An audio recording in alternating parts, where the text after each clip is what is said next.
June 16th, 1943. Paris. In a shuttered room above a quiet street, the faint hum of a wireless transmitter broke the afternoon silence. Noor Inayat Khan, daughter of a Sufi mystic who preached peace, now sat hunched over Britain's secret radio, her fingers tapping encrypted messages into the ether. Outside, German patrols moved through the city. Inside, she represented the Special Operations Executive's last functioning link to London. The Gestapo had dismantled nearly every wireless network in occupied France. Their radio detection vans prowled the streets daily, hunting the electromagnetic signatures of resistance transmissions. Yet this elegant, soft-spoken woman, trained in the quiet halls of wartime London, had evaded capture for weeks, where hardened agents had fallen in days. They did not yet know she would transmit longer than any operator before her. This is the story of how a pacifist's daughter became Britain's most vital voice in the darkness of Nazi Paris. January 1st, 1914. Moscow, Russia. In a household filled with the delicate notes of sitar music and the scent of incense, Noor Inayat Khan entered a world that valued spiritual harmony above all else. Her father, Hazrat Inayat Khan, had brought Sufism from India to the West, establishing himself as one of the most respected spiritual teachers of his generation. The Khan family home resonated with teachings of nonviolence, meditation, and the unity of all religions.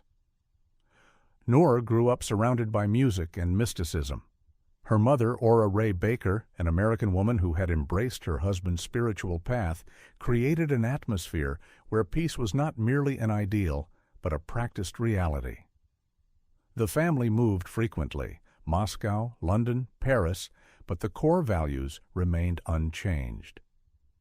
Inayat Khan taught his 4 children that all violence was spiritual failure, that the highest calling was service to humanity through love rather than force. By the time Noor reached her 20s, she had absorbed these lessons completely. She studied music at the Paris Conservatoire, wrote children's stories for French radio, and published a collection of Jataka tales. Her life seemed destined for art and spirituality.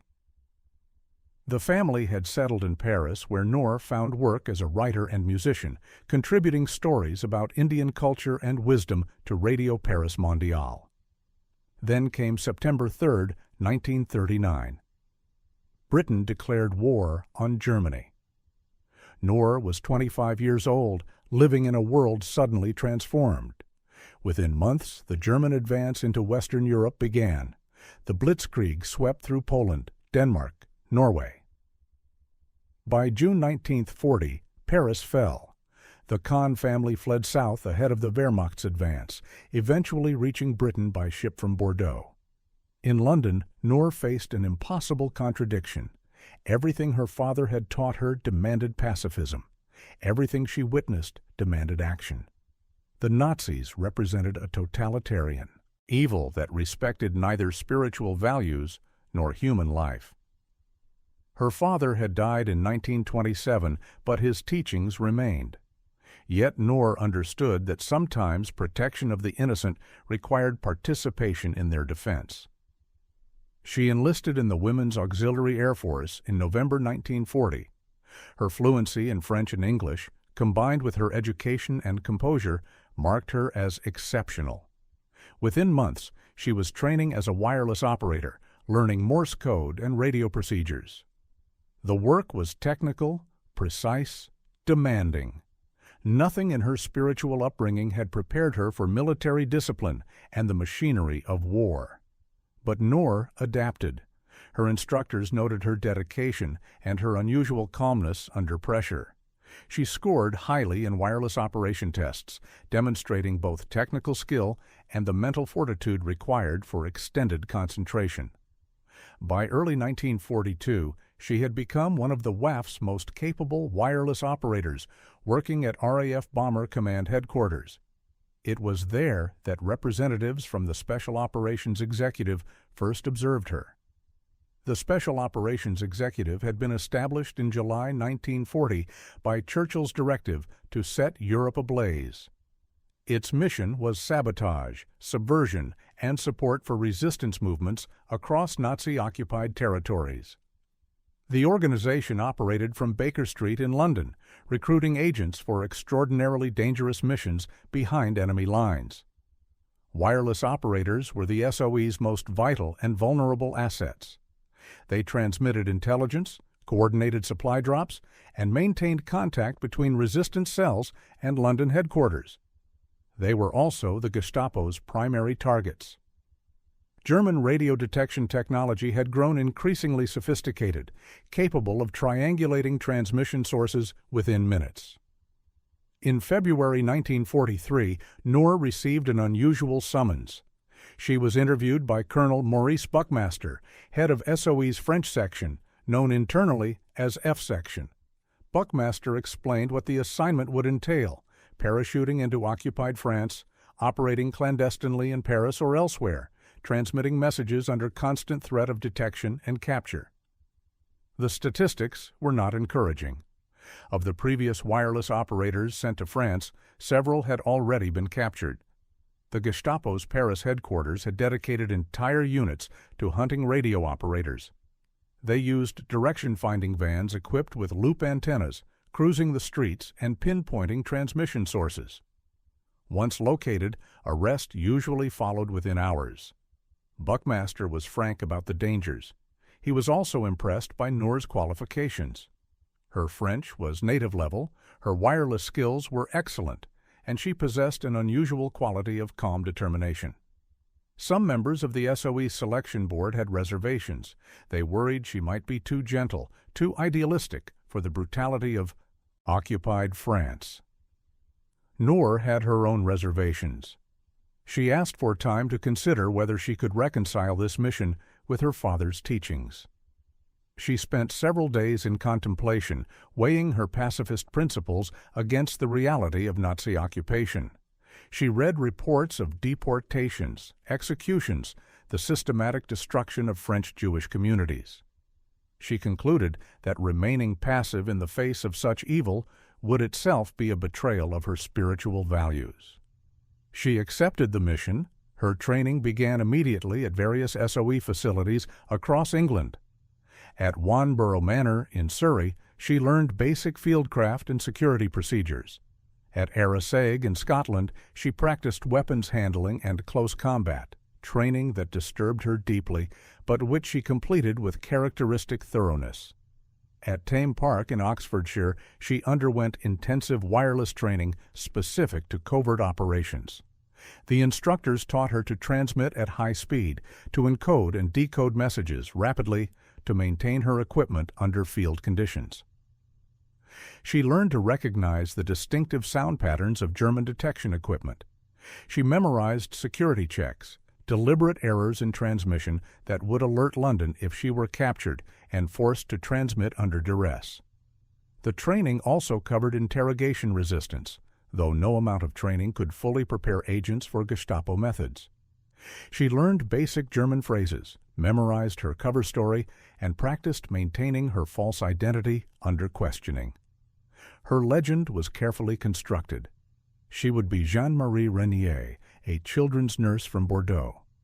By May 1943, Noor had completed her training. Her instructor's final assessment noted her technical excellence, but also expressed concern about her emotional suitability for the work. One report stated, "Not overburdened with brains, but has worked hard and shown keenness, a personality which makes her stick out in a crowd." Despite these reservations, F Section needed wireless operators desperately. Several networks in France had lost their radio links. The situation was critical. On June 16, 1943, Noor boarded a Lysander aircraft at RAF Tangmere. She carried false papers, a small amount of French currency, and her wireless transmitter disguised in a leather suitcase. The flight crossed the English Channel under cover of darkness. At approximately 11:30 that night, the Lysander touched down in a field near Le Mans. Noor climbed out, collected her equipment, and watched the aircraft disappear into the night sky. She was alone in occupied France. Paris in June 1943 bore little resemblance to the city Noor had fled 3 years earlier. German troops were everywhere, standing guard at intersections, patrolling the boulevards, checking papers at metro stations. Swastika banners hung from the Hôtel de Crillon and the Palais Bourbon. The city operated under strict curfew, with civilians forbidden on the streets after 11 at night. But Paris also contained an extensive resistance network sustained by ordinary French citizens who risked everything to oppose the occupation. They passed intelligence, sheltered Allied airmen, sabotaged German operations, and maintained contact with London through wireless operators like Noor. She arrived in Paris on June 17th and made contact with the Cinema Network, a resistance circuit operating primarily in the capital. Her SOE codename was Madeleine. Her assignment was straightforward but extraordinarily dangerous. Serve as the network's wireless operator, transmitting intelligence reports to London and receiving instructions for operations. The Cinema Network provided her with safe houses, apartments where she could set up her wireless and transmit. The ideal transmission lasted no more than 20 minutes. Any longer, and the German detection vans would triangulate her position. She had to encode her messages before transmission, send them rapidly, then dismantle her equipment and move to a different location. Her first transmission went out on June 21st. She tapped out her call sign, received acknowledgement from London, then transmitted her message at approximately 20 words per minute, fast enough to be efficient, but not so fast as to risk transmission errors. The entire process took 18 minutes. She quickly packed her wireless, concealed it in her suitcase, and left the apartment. For the first few weeks, the work proceeded without incident. Noor transmitted approximately 3 times per week, always from different locations, always maintaining strict security protocols. She sent reports on German troop movements, supply depot locations, and Wehrmacht unit identifications observed by resistance members. But beneath this apparent success, disaster was unfolding. In June 1943, the Gestapo had achieved their greatest counterintelligence victory of the war. They had arrested the leadership of Prosper, the SOE's largest and most important network in France. The Germans captured not only the agents, but also their wireless sets, codebooks, and security procedures. Using this captured material, the Gestapo began operating Prosper's radios themselves, sending false messages to London and receiving real instructions in return. This technique, known as a radio game or playback, allowed the Germans to identify incoming agents, locate supply drops, and gradually dismantle the entire SOE network in northern France. The Cinema Network had connections to Prosper. Several agents had worked with both organizations. By late June, the Gestapo was aware that a new wireless operator, a woman, was transmitting from Paris. They designated resources specifically to locate her. Noor knew nothing of this. She continued her transmissions, moving between safe houses, maintaining her cover as Jean-Marie Renier. She lived, modestly avoided attention, and followed her security protocols precisely. Her training had emphasized that the greatest danger was routine. Using the same locations, the same times, the same routes could establish patterns that the Gestapo would exploit. She varied everything. One transmission might come from an apartment in the 16th arrondissement at 10 in the morning. The next would originate from a different district at 3 in the afternoon. She never used the same location twice in the same week. By the end of July, Noor had become one of the last functioning wireless operators in the Paris region. Other agents had been arrested or had gone silent. F Section in London depended increasingly on her transmissions for intelligence from the capital. Her workload increased dramatically. She was transmitting almost daily now, handling traffic not just for Cinema, but for multiple resistance groups that had lost their own radio links. This success made her both invaluable and vulnerable.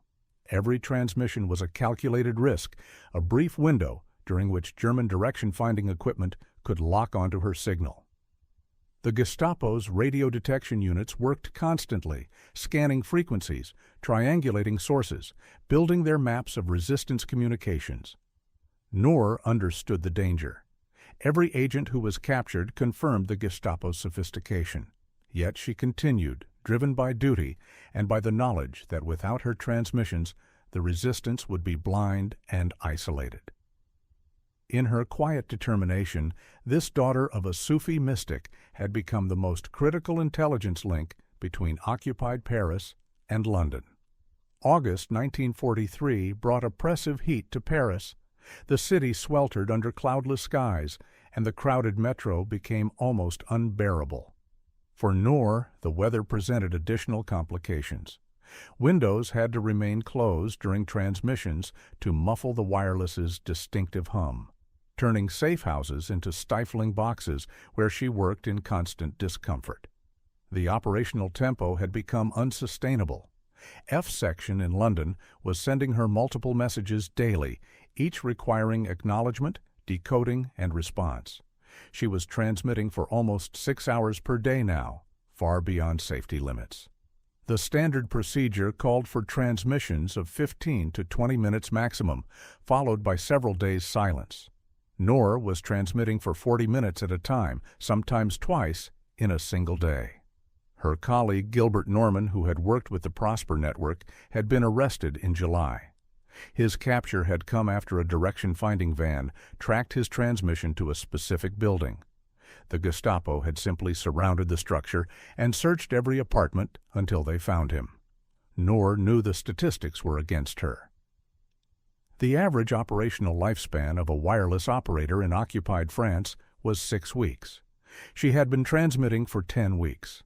Every additional day represented borrowed time. The Gestapo's Avenue Foch headquarters devoted increasing resources to finding her. They had established that a female operative was transmitting regularly from Paris. They could identify her transmission style. Each operator had a distinctive fist, a personal pattern in their Morse code timing and rhythm. German wireless interceptors called her transmission style elegant and unhurried. They also knew she was disciplined. She never transmitted from the same location on consecutive days. She varied her transmission times and frequencies. She followed her security protocols exactly. This made her significantly more difficult to catch than less careful operators. But increased transmission volume created unavoidable patterns. The Germans began correlating transmission times with direction-finding van observations. They narrowed her operating area to several arrondissements in western Paris. They established probable safe houses and began surveillance.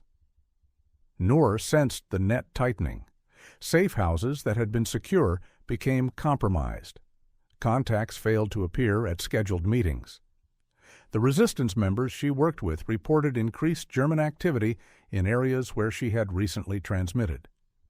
In September, F section sent her a message offering extraction. They could send a Lysander to collect her, bringing her back to England. Her reply was brief. "I wish to continue working." She argued that she was the last functioning wireless operator in the Paris area, that her departure would leave multiple resistance networks without communication to London. London acquiesced, though Buckmaster noted in his files that her continued operation was becoming extremely risky. They sent her additional security codes and advised her to reduce transmission frequency. She could not. The intelligence flowing from Paris was too vital. Resistance members provided information on German defensive preparations along the Atlantic coast, railway movements indicating troop deployments, and locations of ammunition depots. This intelligence was already contributing to Allied planning for the eventual invasion of France. On September 25th, Noor transmitted from an apartment on the Rue de la Faisanderie.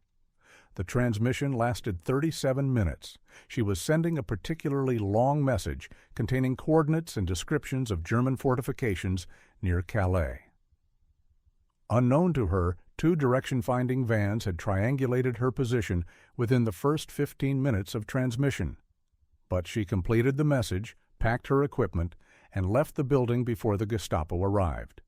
They missed her by approximately 20 minutes. Agents searched the apartment and found nothing. She had been careful to leave no trace. This near miss should have convinced her to leave Paris or at least cease transmissions for several weeks. Instead, she transmitted again 3 days later from a different location.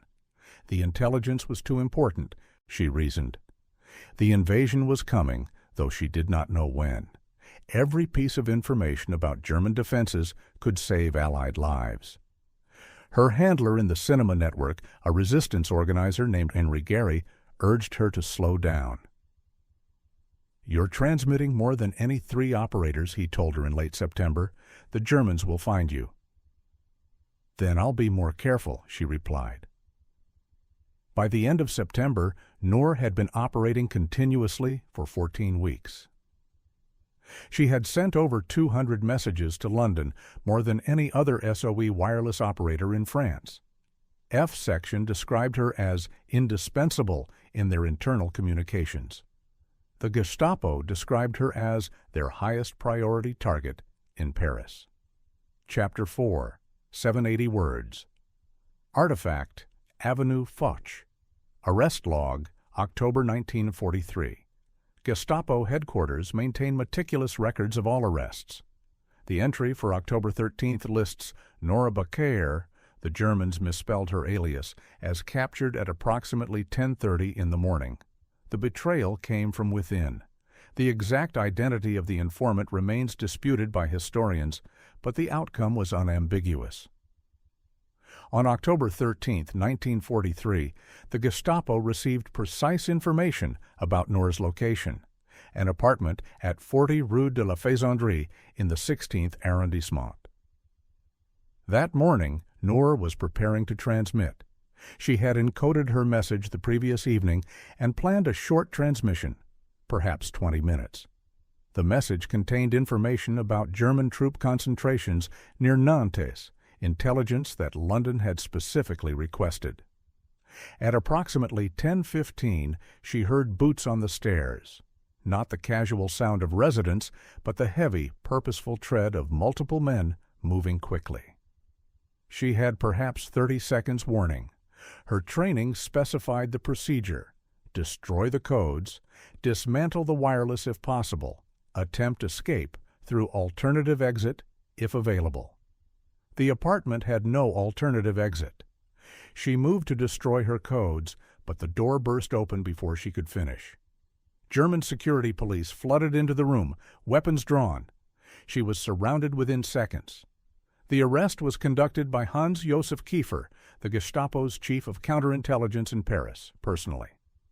This detail indicates how important her capture was considered. Kiefer rarely participated in arrests himself, but he had been hunting this particular wireless operator for months.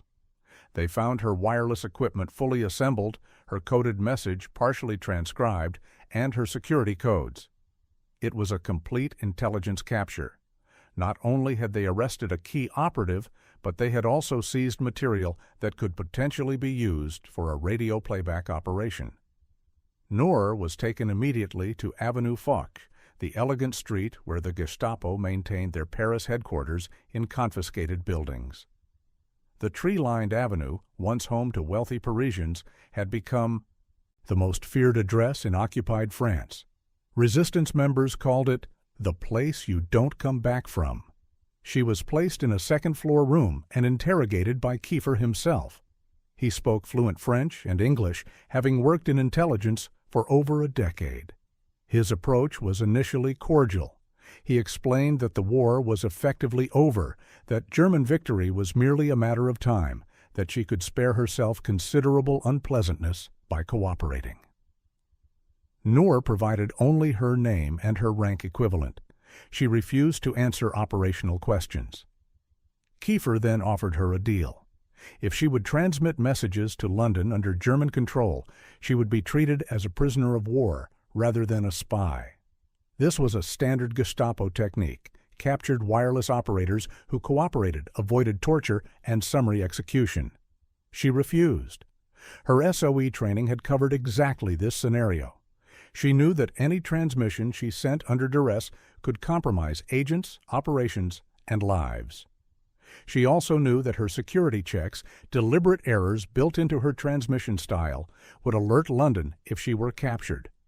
The Germans already knew about security checks. They had learned about them from previous captures and from documents seized from Prosper. Kiefer asked her directly about her security checks, explaining that refusal to cooperate would only delay the inevitable. Noor remained silent. Over the following days, interrogation continued. The Gestapo's methods at Avenue Foch ranged from psychological pressure to physical coercion. They did not employ the extreme torture tactics used at some other facilities, but the interrogations were nevertheless brutal. Kiefer's staff specialized in breaking agent resistance through sleep deprivation, isolation, and systematic exploitation of fears. Noor revealed nothing of operational value. She confirmed facts the Germans already knew from captured documents, but provided no new intelligence about SOE operations, resistance networks, or pending missions. Her silence frustrated and impressed her captors in equal measure. Ernst Vogt, one of Kiefer's senior officers, later testified that Noor was the most difficult prisoner they had interrogated. She maintained her composure despite fear, exhaustion, and awareness that her situation was hopeless. After 2 weeks of fruitless interrogation, Kiefer concluded that she would not cooperate willingly. She was classified as a highly dangerous prisoner and placed under special security protocols. The designation was unusual. She was a slight woman, barely 5 feet tall, who had never employed violence. But the Germans recognized her determination and intelligence. On November the 25th, after 6 weeks at Avenue Foch, Noor attempted escape. She and 2 other prisoners overpowered a guard during their exercise period and tried to reach the roof of the building. They were recaptured within minutes, but the attempt demonstrated her unwillingness to accept captivity. Kiefer recognized that continued detention at Avenue Foch was impractical. Noor had proven too uncooperative and too resourceful to remain in a facility where escape attempts were possible. He requested authorization to transfer her to Germany, to a facility with maximum security provisions. On November 26, 1943, Noor was placed in chains and transported to Pforzheim prison in Germany.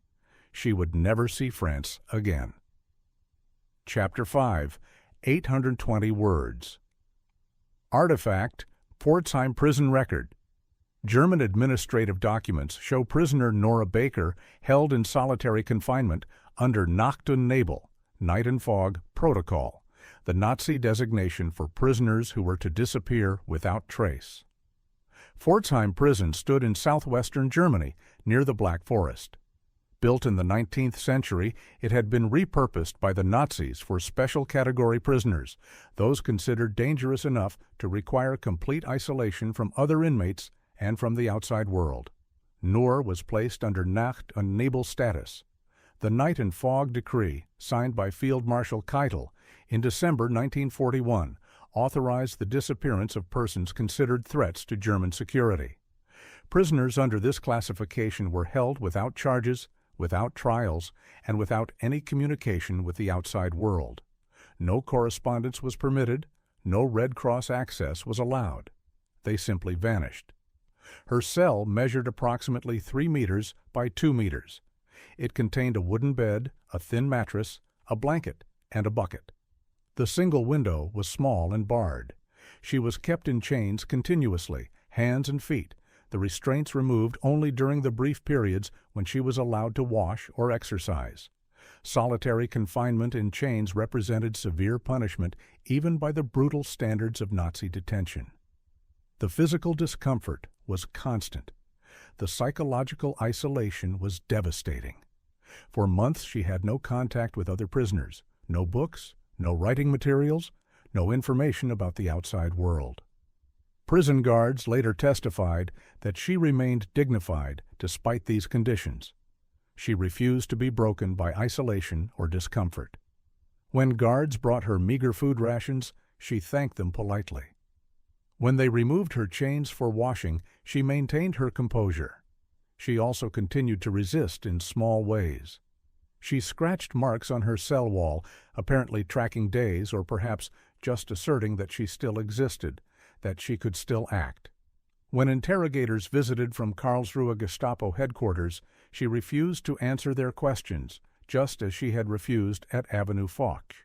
The war continued outside her cell, though she knew nothing of its progress. Allied forces had invaded Italy in September. Soviet armies were pushing back German forces on the Eastern Front. The tide had turned decisively against Germany, though final victory remained more than a year away. Through winter and spring of 1944, Noor remained at Pforzheim. Prison records show that she received minimal food, below even the inadequate rations provided to regular prisoners. She lost weight steadily. Guards noted that her health deteriorated visibly. In September 1944, after 10 months at Pforzheim, the Gestapo decided her fate. She was transferred to Dachau concentration camp near Munich. This transfer indicated a death sentence. Dachau was not primarily an extermination camp like Auschwitz or Treblinka, but it was a place where prisoners died regularly from starvation, disease, execution, and medical experimentation. 3 other female SOE agents were being held at various German facilities. The Gestapo ordered all 4 women brought to Dachau. Yolande Beekman, Madeleine Damerment, and Eliane Plumen joined Noor for the final journey. They arrived at Dachau on September 12, 1944. Camp records list their prisoner numbers and classifications. All 4 were designated as political prisoners and marked for special treatment, the euphemism for execution. The camp was overcrowded, filthy, and brutal beyond description. Thousands of prisoners from across occupied Europe were packed into barracks designed for far fewer. Disease was rampant. Food was scarce. The crematorium operated continuously. The 4 women were held separately from the main prisoner population. They were placed in the camp's punishment cells, where political prisoners and others designated for execution were isolated. They likely had limited or no contact with each other. On September 13, 1944, exactly 14 months after Noor had arrived in occupied France, the 4 women were executed. Multiple witnesses, including camp prisoners who survived the war, testified about what happened. Early in the morning, the women were taken from their cells individually. They were led to a small courtyard near the crematorium. Each woman was forced to kneel. Each was shot once in the back of the head. Their bodies were immediately cremated, leaving no physical trace. A prisoner named Theodore Roing, who worked in the camp administration, witnessed the executions. He later testified at war crimes trials that the women showed extraordinary courage. They did not plead or resist. They maintained their dignity to the final moment. Friedrich Wilhelm Ruppert, an SS officer who participated in the executions, provided testimony after the war that confirmed the details. He remembered one of the women, he could not specify which one, crying out, "Liberté," moments before she was shot. The executioners followed standard procedure for disposing of evidence. The bodies were cremated within hours.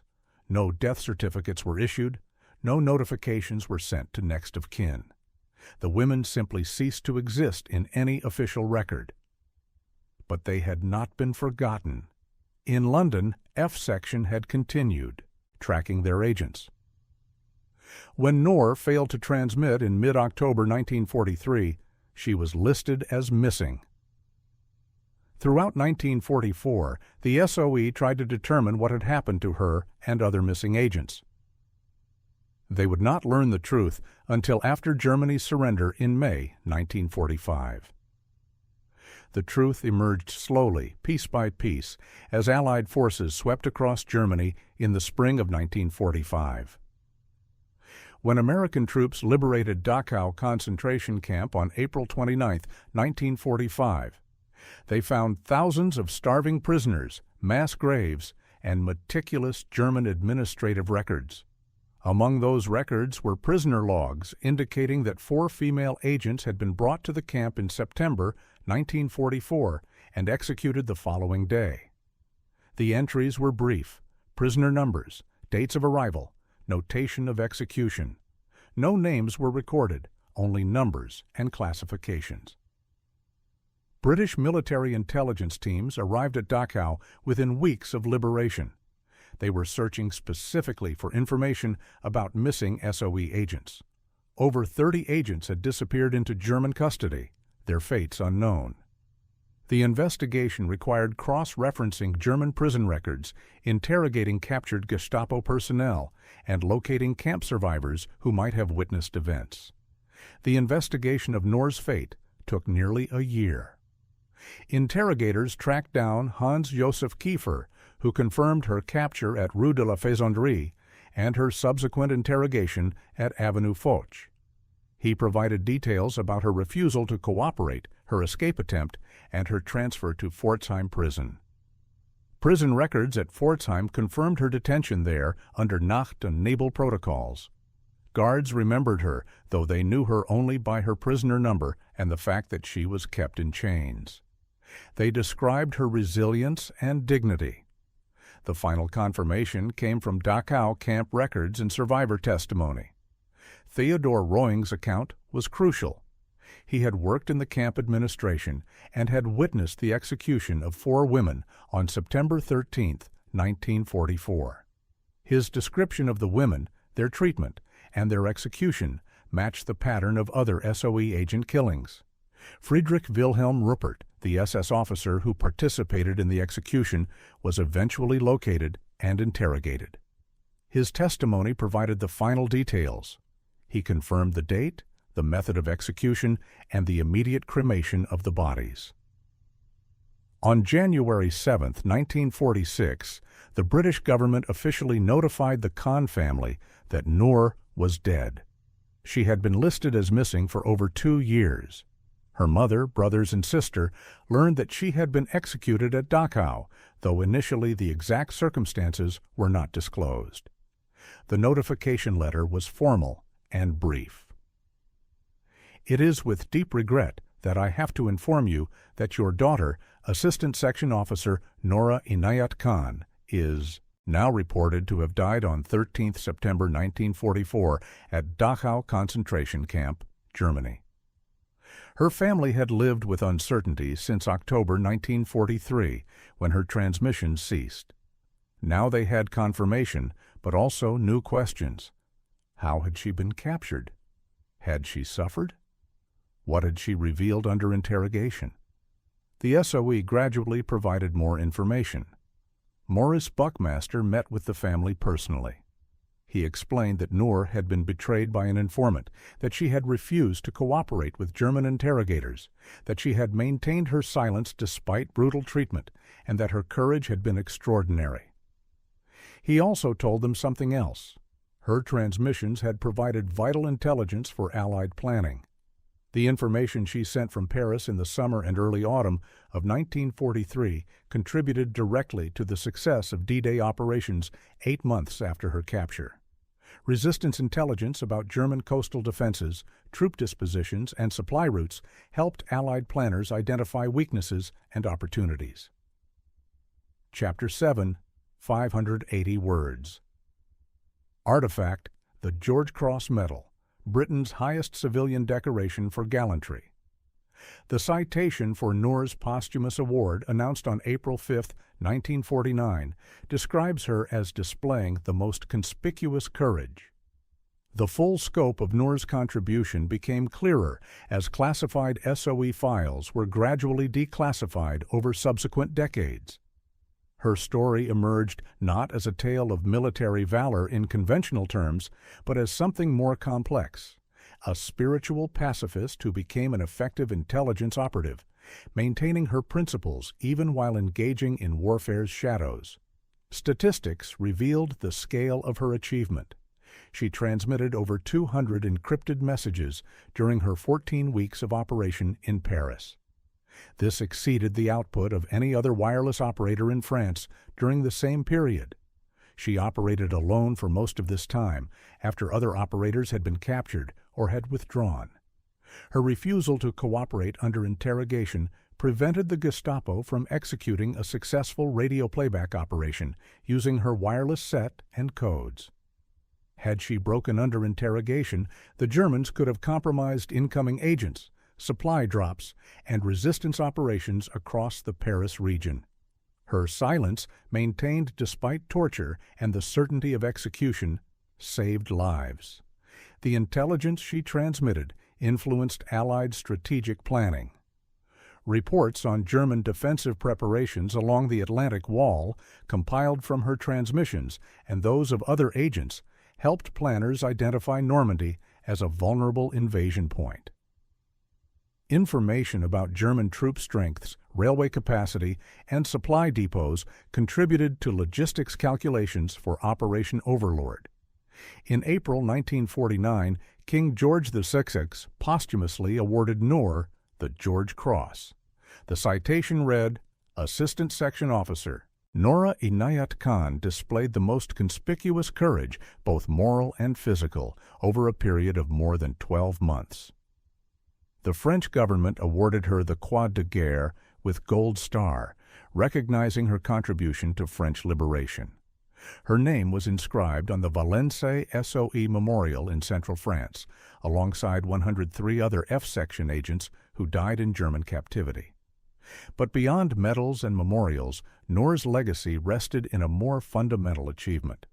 She proved that courage could emerge from unexpected sources, that pacifist principles could coexist with active resistance against evil, and that an individual's moral choices under extreme duress could influence outcomes far beyond their immediate circumstances.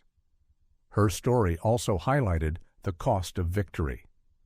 Of the 39 female agents sent by F-Section into France, 13 died in German captivity. Wireless operators suffered the highest casualty rate of any SOE category. Over 50% were captured, and most of those captured were executed. The average operational lifespan of a wireless operator in occupied France was 6 weeks. Noor operated for 14 weeks, nearly 2.5 times the average, despite transmitting far more frequently than security protocols recommended. This survival rate reflected both skill and fortune. Skill in maintaining security discipline, fortune in avoiding detection as long as she did. Her capture ultimately resulted from human betrayal rather than operational error. The informant who revealed her location remains a subject of historical debate, but the outcome was clear. Even perfect operational security could be compromised by treachery within resistance networks. The broader strategic impact of SOE operations, including Noor's contributions, has been assessed by military historians. General Dwight Eisenhower later stated that resistance intelligence shortened the war in Europe by 9 months. While this figure is difficult to verify precisely, documents confirm that resistance networks provided information that conventional intelligence sources could not obtain. Noor's work represented a small but vital component of this larger intelligence effort. Her transmissions during the critical summer of 1943, when Allied planners were finalizing invasion strategies, contributed data that shaped strategic decisions.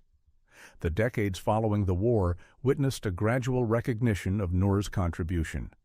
Initially, her story remained classified, known only within SOE circles and to her family.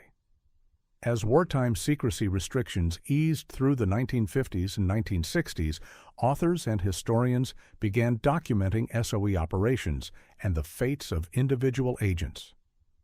Jean Overton Fuller published the first biography of Noor in 1952, titled Madeline.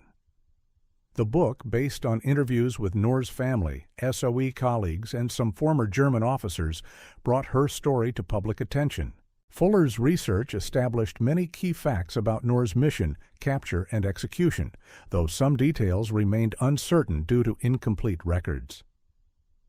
Subsequent historians expanded this foundation. Larry Collins published O Jerusalem in 1972, which included accounts of SOE operations. Shrabani Basu's Spy Princess, published in 2007, provided the most comprehensive examination of Noor's life, drawing on newly declassified SOE files and German military records. These biographical works revealed not just operational details, but also the psychological complexity of Noor's story. She had overcome her own doubts and fears, reconciling pacifist upbringing with active participation in warfare. Her decision to continue transmitting despite escalating danger reflected calculated courage rather than recklessness. She understood the risks and accepted them as the price of meaningful resistance. Public recognition grew steadily.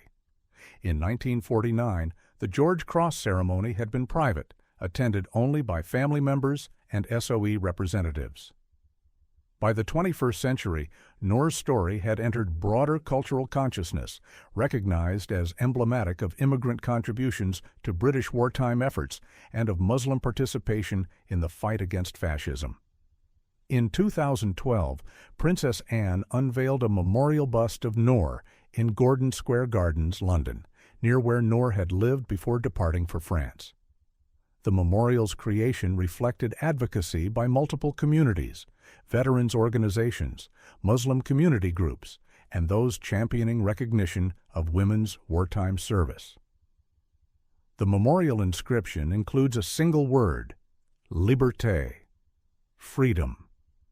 Multiple witness accounts from Dachau suggested that one of the executed women had cried this word before death. While absolute certainty is impossible, survivors' testimony and Noor's documented character make it plausible that she chose this final affirmation. Educational institutions incorporated her story into curricula examining World War II, intelligence operations, and moral courage. Schools in Britain, France, and elsewhere used her example when teaching about resistance to totalitarianism and the ethical complexities of warfare. In France, recognition took tangible forms. A plaque was placed at the building on Rue de la Faisanderie, where she was captured. Streets in several French cities were named after her. The French Resistance Museum in Paris includes exhibits detailing her contribution to the liberation. The broader historical assessment of SOE operations evolved as documents became available. Initial post-war evaluations, influenced by Cold War concerns about unconventional warfare, emphasized tactical successes and strategic contributions. Later, scholarship examined the human costs, ethical dilemmas, and psychological impacts on agents and their families. Noor's story illuminated these complexities. She represented an intersection of multiple narratives: immigrant integration, women's wartime roles, intelligence operations, resistance movements, and individual moral choice under extreme pressure. Her decisions to join the SOE despite pacifist principles, to continue operating despite escalating danger, to resist interrogation despite certain execution, reflected values that transcended simple patriotism or duty. Chapter 9, 580 words. Artifact, SOE Personnel File, Noor Inayat Khan, File Reference, HS9 836-5, declassified in 1998. These documents contain training assessments, mission reports, and the official investigation into her death. The documentary evidence accumulated over 7 decades reveals patterns that illuminate both Noor's individual story and the larger context of covert operations in occupied Europe. Her SOE personnel file, finally declassified in 1998, contains assessments that acknowledge both her capabilities and the reservations some instructors expressed about her suitability. One training report noted, "Not overburdened with brains, but has worked hard and shown keenness, apart from some dislike of the security side of the course." Another stated, "Makes rather a silly impression, fails to appreciate the seriousness of the situation." These assessments, written by instructors who spent limited time with her, contrasted sharply with her actual performance under operational conditions. Maurice Buckmaster defended his decision to deploy her despite these reservations. In post-war testimony, he noted that assessments made in training environments often failed to predict actual field performance. Noor's courage, linguistic capabilities, and technical proficiency proved more significant than instructors' subjective impressions during training exercises. The files also contained communications between F Section and Noor during her time in Paris. Her message traffic reveals increasing operational pressure as other agents were captured. By August 1943, she was handling communications for multiple networks, far exceeding the workload anticipated when she was deployed. Her messages maintained professional discipline. They were concise, properly encoded, and included required security checks. Even under extreme pressure, she made no operational errors that would have compromised security. This technical proficiency, sustained over 14 weeks of constant danger, demonstrated capabilities that training assessments had failed to predict. German records captured at the end of the war and gradually integrated into historical archives provide the opposing perspective. Gestapo reports from Avenue Foch describe the extensive effort devoted to locating her. Hans-Josef Kiefer's interrogation notes acknowledge her refusal to provide useful intelligence. Prison records from Pforzheim document her treatment under Nacht- und Nebel protocols. These documents confirm what family and colleagues knew. Noor maintained her principles under circumstances designed to break human resistance. The Gestapo specialized in extracting information from captured agents. Their methods combined psychological manipulation with physical coercion. Yet Noor revealed nothing of value. The historical assessment of individual courage necessarily relies on incomplete evidence. We know what she did, but can only infer what she felt. Documentary sources confirm actions, but cannot fully capture motivations, doubts, or inner struggles.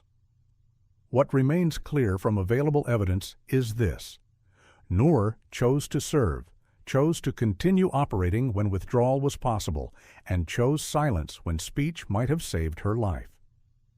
These choices, documented in operational logs, witness testimony, and German records, define her contribution. The broader historical context matters too.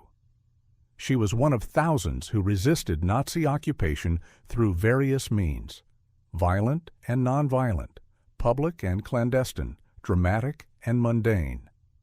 Resistance took many forms: the partisan who attacked German convoys, the civil servant who delayed deportation orders, the farmer who hid Allied airmen, the wireless operator who transmitted intelligence. Each form of resistance involved risk. Each required courage. Each contributed incrementally to the larger outcome. Victory emerged not from single heroic acts, but from accumulated resistance across occupied territories, sustained over years, practiced by ordinary people who made extraordinary choices. Noor's story represents one thread in this larger tapestry.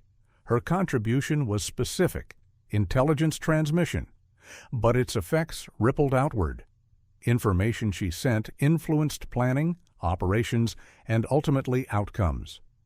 Her silence under interrogation protected networks, agents, and operations that continued after her capture. The documentary record, though incomplete, preserves memory. Files, photographs, witness testimony, and physical memorials ensure that individual sacrifice is not forgotten. They transform personal tragedy into collective memory, private courage into public recognition. The final assessment of Noor Inayat Khan's contribution extends beyond statistics, medals, or tactical outcomes. It resides in the intersection of her spiritual identity, her adopted national loyalty, and her individual moral courage. She was born in Moscow to an Indian father and American mother, raised in Paris and London, and died in Germany. Her life spanned multiple cultures, languages, and national identities. Yet she chose Britain as the nation she would serve, not from accident of birth, but from deliberate commitment to values she believed Britain represented: freedom, democracy, resistance to tyranny. Her letter to her family, written before her departure for France, expressed hope that Indian participation in Allied victory would strengthen ties between Britain and India. This aspiration reflected the complexity of colonial relationships during the war years. India remained under British rule, yet millions of Indians served in Allied forces. Noor's service represented both loyalty to British war aims and hope for eventual Indian independence. She achieved what she hoped for, though not in ways she could have anticipated. Her George Cross made her one of the most decorated individuals of Indian heritage in British military history. Her story became a symbol of immigrant contribution to British society and of Muslim participation in the fight against fascism. But beyond symbolic importance, her operational contribution had concrete effects. The intelligence she transmitted during summer 1943 reached London at a crucial planning period. Allied commanders were finalizing invasion strategies, determining where and when to launch the massive amphibious assault that would open the Second Front in Europe. Resistance networks across France provided information that reconnaissance aircraft could not obtain. Detailed data on German defensive positions, troop dispositions, supply routes, command structures. This intelligence, aggregated from hundreds of sources including Noor's transmissions, helped planners identify Normandy as a viable invasion point and assess German defensive capabilities. The success of D-Day on June 6, 1944, 8 months after Noor's capture, rested on many factors: Allied industrial superiority, tactical innovation, deception operations, and resistance intelligence. No single element was decisive, but each contributed to the outcome. Noor's work formed one small part of this larger intelligence mosaic. Her story also illuminates the human cost of intelligence operations. Modern intelligence services operate with sophisticated technology, satellite surveillance, and electronic intercepts. But during World War II, intelligence often depended on individuals like Noor, agents operating in enemy territory with portable radios, false papers, and courage as their primary tools. These agents knew the risks. They understood that capture likely meant torture and execution. They volunteered anyway because they believed the cause justified the sacrifice. Of the 470 SOE agents deployed to France, 118 died. The casualty rate of 25% exceeded that of many frontline combat units.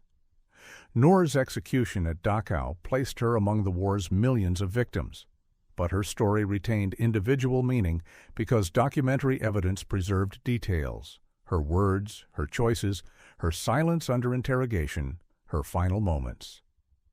These details transform her from a statistic into a remembered individual whose specific courage remains honored. The inscription on her memorial, Liberté, encapsulates her legacy. She fought for freedom: France's freedom from occupation, Europe's freedom from fascism, humanity's freedom from totalitarian evil.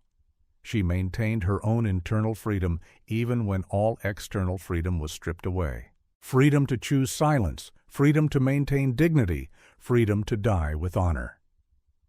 In the end, history records facts, dates, places, events, outcomes. But history also preserves meaning, the significance individuals attach to their choices, the values they uphold, the legacies they leave. Noor Inayat Khan chose to serve values larger than herself. She paid the ultimate price for that choice. Her contribution to victory was real, measurable, and remembered. Her example remains relevant. Ordinary individuals, through extraordinary courage, can influence outcomes that shape nations and history.